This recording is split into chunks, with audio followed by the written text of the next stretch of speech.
అసలు సుత్తి గేమ్ ఆడాడు బిగ్ బాస్లో. అబ్బాయి అయితే సుత్తి గేమ్.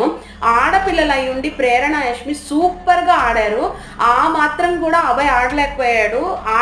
ఆడలేకపోవడం వదిలేసి మళ్ళీ పైకి ఏంటంటే నేను అలా ఆడలేను, నేను ఎలా పడితే అలా ఆడలేను, నేను ఆ చెత్త గేమ్ ఆడలేను, ఇలా చెప్పుకొచ్చాడు. అసలు గేమ్లో ఆల్రెడీ చెప్పారు, మీరు ఏదైనా చేసి గేమ్ అనేది గెలవాలి అని బిగ్ బాస్ ఆల్రెడీ చెప్పారు. రూల్స్ అయితే రెండు, ప్రభావతి దగ్గర లైన్ ఏదైతే ఉందో రెడ్ లైన్, ఆ లైన్ లోపలికి వెళ్ళకూడదు, కెమెరా ముందు చెయ్యి అడ్డు పెట్టకూడదు అనేది. సో వీళ్ళు గట్టిగానే ఆడారు. వీళ్ళు ముందు మాట్లాడుకున్న విధానం నచ్చక వీళ్ళు హై అయ్యారు, వాళ్ళు కూడా హై అయ్యారు. ఇద్దరు కొట్టుకునే వరకు, తిట్టుకునే వరకు, దారుణంగా తిట్టుకునే వరకు వచ్చారు. ఎంత దారుణంగా తిట్టుకోవడం అంటే అసలు ప్రేరణ అయితే విష్ణుప్రియని క్యారెక్టర్లెస్ అనింది. విష్ణుప్రియ ఏమో నువ్వు పెద్ద ప్రతిభతవని, ఏంటో నాకు అర్థం కాలేదు. వాళ్ళు బయటకు వచ్చాక అసలు ఎలా బతుకుతారో నాకు